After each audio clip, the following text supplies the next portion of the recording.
Salut à tous, c'est Janvier. Quand j'étais plus jeune, quand j'étais au lycée, au collège, j'ai fait un peu de sport de combat. Dans cette vidéo, je vais t'expliquer avec l'aide de mon ami Alain de la chaîne Krav Maga comment bien te défendre quand tu te trouves dans la rue, quand tu es amené à une situation un petit peu tendue. Donc Alain Cohen, en fait, c'est un professionnel du sport Krav Maga, donc il est professeur. Il a entraîné les services militaires et il entraîne également de nombreux services secrets ou des particuliers ou des professionnels à se défendre. Moi, j'ai eu l'occasion d'échanger un petit peu avec lui avec FaceTime, donc on va lui poser tout de suite des questions. Donc bonjour Alain, tu peux me dire ce que c'est concrètement le Krav Maga? Alors oui, le Krav Maga, c'est une méthode de self-défense développée par l'armée israélienne. C'était classé secret défense. Le but, c'est de se défendre dans la rue le plus simplement, le plus rapidement, de manière la plus efficace, le chemin le plus court. Mais je ne vais pas trop maintenant m'étendre sur la description. Je vous invite à regarder sur mon site krav-security.com. Vous avez tous les détails. Qu'est-ce que le Krav Maga? Alain, imagine, je suis en train de me balader tranquillement comme ça dans la rue. Et puis là, il y a un gars un petit peu regard méchant qui me regarde de façon imposante et qui essaye de mettre la pression. J'ai l'impression qu'il veut en venir aux mains, mais moi, j'ai pas envie de me battre avec lui. Est-ce que tu as des petits conseils à nous donner pour éviter que ça dégénère, qu'on en vienne vraiment à la baston? Et si jamais ça arrive, qu'est-ce que je dois faire pour pouvoir me défendre, porter un coup? Est-ce que tu as des petits conseils à nous donner? Alors, tout d'abord, Janvier, quand la situation commence à dégénérer, on va justement pas chercher l'escalade, d'accord? On va tout de suite chercher à justement désamorcer cette situation de crise. Comment ça va se faire? Déjà, il y a toujours des signes avant-coureurs. Quand je vois quelqu'un qui est un petit peu louche, etc., je vais essayer d'éviter. Mais si lui m'a déjà repéré et qu'il me voit l'éviter, il va prendre ça pour un signe de faiblesse. Et là, il va venir sur moi, il va venir pour essayer justement de m'agacer parce qu'il va se sentir fort. Moi, ce que je préfère faire quand une personne justement va croiser mon chemin et je sais qu'elle va être chercheuse d'embrouille, ce que je vais faire, c'est au contraire, je vais m'affirmer. Quand il est là, que ce soit par mon regard, par ma voix, l'intonation, etc. Je n'ai pas le regard fuyant, je rase pas les murs. Je vais établir un contact visuel de 2-3 secondes quand je vais le croiser et je vais le passer. Mais là, je lui fais comprendre que je ne suis pas une victime. Maintenant, une deuxième chose, si le conflit, le pré-conflit, on va dire, a commencé de manière verbale, quand il va être en face de moi, je peux jouer sur la double personnalité. C'est-à-dire que je vais me montrer quelqu'un très poli mais très ferme en même temps. Comment je vais faire ça? Je vais lui parler en utilisant des choses gentilles, sur un ton ferme, et je vais lui dire, écoute, il n'y a pas de raison qu'on discute. C'est-à-dire que là, j'ai établi un contact physique qui lui dit « Oulala, il a de la force dans les bras, s'il m'en met une, il va me faire mal. » Mais en même temps, il ne peut pas s'énerver sur ça. Pourquoi? Parce que je lui dis « Mais non, on ne va pas s'énerver. » D'accord? Donc, je te remonte quand on est là. On a beau être le plus fort du monde. Si je suis à cette distance devant quelqu'un et qu'il va m'envoyer un coup de poing, même si je suis hyper rapide, je ne pourrai jamais le parer. Pourquoi? Parce que j'ai les bras ballants, les bras longs du corps, et ça ne jamais faire. Il faut être un petit peu comme les Italiens. Quand on parle, on lève les bras. Qu'est-ce qui se passe? Je ne comprends pas. Comme ça, si un coup qui arrive, je suis prêt toujours à pouvoir esquiver parce que j'ai les bras en l'air. Mais attention, il ne faut pas venir et se mettre en garde, dire voilà, je t'invite, on va faire un combat. Non, on ne veut pas l'invitation au combat, on est dans la désamorce, on veut éviter le conflit. Donc ce qu'on va faire, c'est parler avec les bras, on lève les bras, on est là, on va dire écoute, il n'y a pas de raison, viens, on va prendre un café. J'établis un contact physique qui marque qui je suis, et puis tu lui dis qu'il vaut mieux pas s'en prendre à moi. Et lui, d'un autre côté, il ne se sent pas humilié parce que moi, je lui parle gentiment. Il peut s'en sortir de manière noble. Parce qu'il faut savoir qu'il y a souvent des gens qui, parce qu'ils se sentent humiliés, ne voulaient pas combattre, mais juste pour sauver leur honneur, vont quand même se battre. Donc, il faut tout le temps lancer une porte de sortie assez digne pour qu'ils puissent s'en sortir. Alain, est-ce que tu peux me montrer concrètement comment je peux faire si quelqu'un essaie de me planter un couteau dans la rue? Ok, Janvier. Donc là, tu es rentré tout de suite dans le vif du sujet, les attaques couteaux. Alors, il faut savoir déjà plusieurs choses avant que je vous montre concrètement quelle type de solution on peut apporter à une défense sur une attaque couteau. Quand dans la rue on peut se faire attaquer par des coups de poing, des coups de pied, au maximum ce qu'on risque, en général c'est un beau cocard, un œil au beurre noir ou une côte fêlée, voire une côte brisée. S'ils sont plusieurs, ça peut être plus méchant, mais en général ça reste des blessures superficielles. Par contre, quand on parle d'un couteau, on parle de vie ou de mort.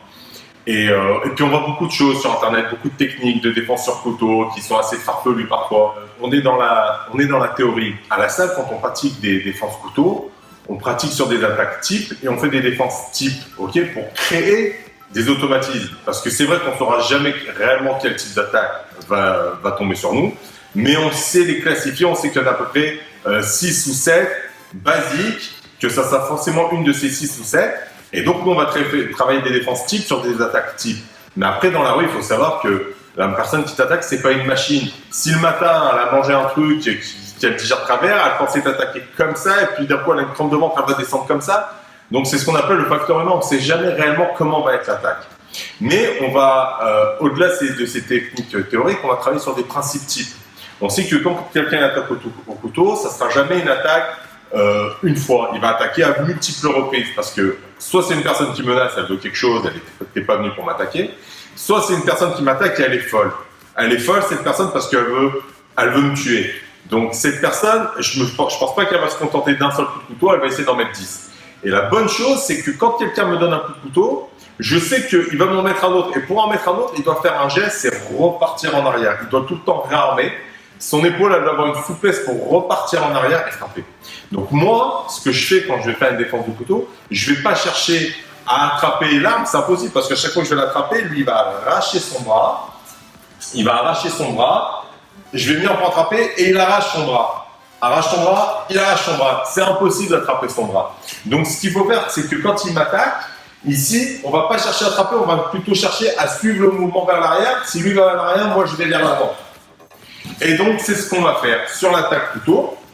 Quand il va m'attaquer, ici tu vois déjà je suis dans l'axe. Alors admettons que je sois une jeune fille ou un enfant et que lui il est beaucoup plus balèze que moi. Quand il va m'attaquer, le problème ici, c'est que même si je fais ma défense et continue, c'est-à-dire le principe du Krav Maga, ici, si la lame elle est longue, il peut me toucher, s'il est très fort, il peut rentrer. Donc ce qu'on va chercher à faire, c'est à sortir de cet axe en même temps qu'on fait la défense. Il m'attaque, bam. Ce qui fait que là, même s'il continue, je suis déjà plus dans l'axe. Donc déjà, c'est pas mal, on a pu sortir de l'attaque. Mais le problème, il est, comme on l'a énoncé au départ, c'est qu'il va faire plusieurs attaques. Donc à partir du moment où quand il va m'attaquer, on va sortir de l'axe. La deuxième chose à faire ici, c'est de pousser son bras le plus loin possible jusqu'à ce que son épaule n'ait plus assez de flexibilité pour encore partir en arrière. Par exemple, si je m'arrête là, il peut arracher en arrière et attaquer encore. Par contre, ici, il ne peut plus du tout. Donc ici, je vais venir attraper, frapper au parti, taper un coup de poing de marteau au niveau de ses cervicales, peut-être même un coup de coude, venir par-dessus son bras attraper mon avant-bras, et ici, je vais partir en clé, qui peut être une amenée police, pour un contrôle police, si je veux l'amener au sol, ok, ou alors juste lui démettre l'épaule. Alors on va la faire un peu plus vite pour que tu vois à quoi ça peut ressembler, à quoi ça doit ressembler dans la rue quand il m'attaque. Il m'attaque. Donc comme tu peux le voir, le couteau, avec la force du levier, bah, il s'envole. La défense que j'ai fait, c'est ce qu'on appelle la timeline. Si je le vois sortir son couteau, alors c'est pas une attaque surprise. Quand il m'attaque, je vais rentrer sur lui. Je ne vais plus sortir comme tout à l'heure. Mais par contre, si c'est dans le cas où je suis en train de parler avec Camille, c'est une attaque surprise, bah oui, on sort de l'axe pour ensuite pousser, frapper. On peut revenir ici en clé, frapper et amener au sol, par exemple. Donc voilà un exemple type d'une défense couteau qu'on va travailler en Krav Maga.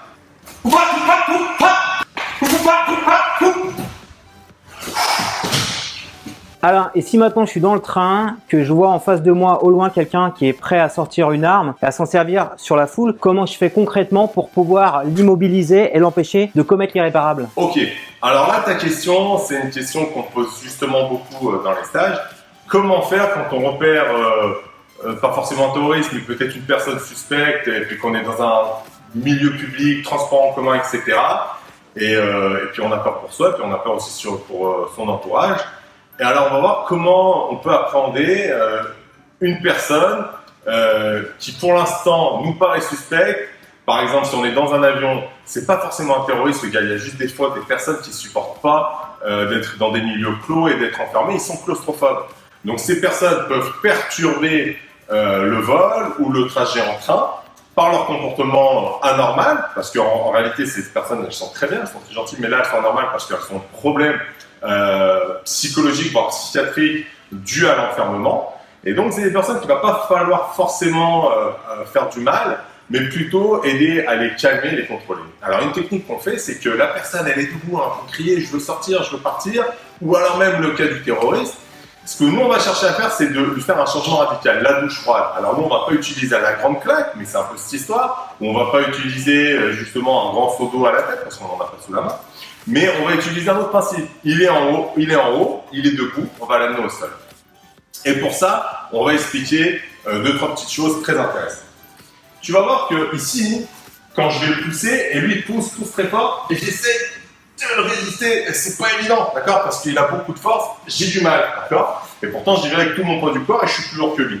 Par contre, ici, sous le poing là, sous son nez, je vais mettre mon doigt. Allez, vas-y, avance. Donc lui, il y va avec toute la force de son corps, mais moi, avec un doigt, je peux le contrôler, il n'avancera pas. Pourquoi? Parce que ça, c'est un poids très précis où il y a le croisement de plusieurs nerfs. Alors maintenant qu'on connaît ce point, on sait que ce point, quand on va l'utiliser, par exemple, si je pousse ici, bah, ça le fait reculer. Mais ce qui est encore plus intéressant, c'est que ce même point, quand je vais le mettre parallèle au sol et que j'appuie, ça le fait tomber. Donc nous maintenant, qu'est-ce qu'on va faire pour utiliser ce point? On va dessiner un triangle. C'est-à-dire que la première phase du triangle, elle va monter sa tête, le fameux point vers le haut, et la deuxième phase du triangle, elle va le faire chuter. Ok? Alors, quand on va venir faire ça sur une personne suspecte, on ne vient pas de face, parce qu'encore une fois, c'est l'invitation au combat. On va venir d'un point de vue diagonal, sur son angle, on va dire « Ok, calme-toi, je te veux pas de mal ». On vient d'ici, on vient tout doucement. Dès que j'arrive à distance de bras, là, il va falloir aller beaucoup plus vite. Je vais venir caler ma main derrière son bras, parce que je ne veux pas qu'il ait une chute violente et qu'il se tape le crâne au sol. Et je vais venir appliquer mon triangle ici, hop, et je vais l'amener au sol, je contrôle sa tête. Calmez-vous, calmez-vous. Ok. Calmez-vous, calmez-vous.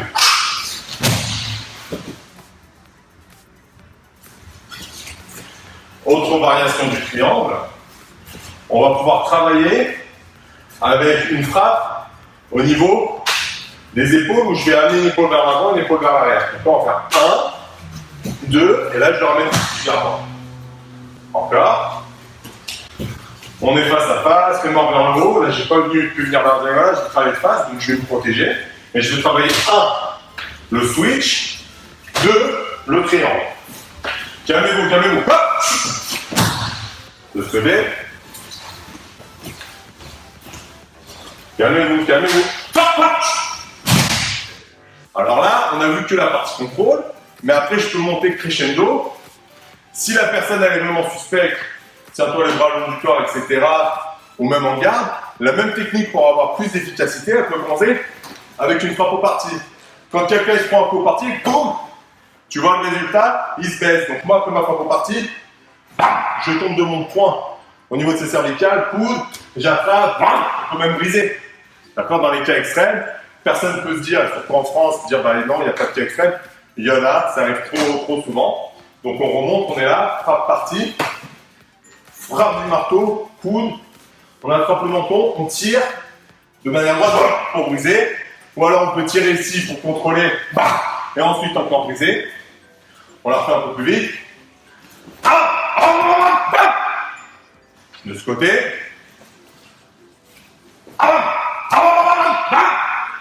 Ou alors on contrôle ici, et on casse. Ok, merci beaucoup Alain pour tous ces conseils. Maintenant, je sais exactement comment faire pour me défendre, pour immobiliser quelqu'un, pour porter un coup éventuellement. Et j'imagine que pour arriver à faire tout ça, il faut un petit peu de pratique, non? C'est sûr que rien de vaut la pratique. Essayez de rejoindre un de nos centres en France, ou si vous êtes plus vers la Belgique, en Belgique ou en Suisse. On est en Amérique, en Corée, au Brésil, on est un peu partout dans le monde. Encore une fois, craft-security.com, vous avez toutes les infos dont vous aurez besoin. Puis je vous dis à très bientôt pour une prochaine vidéo. Merci.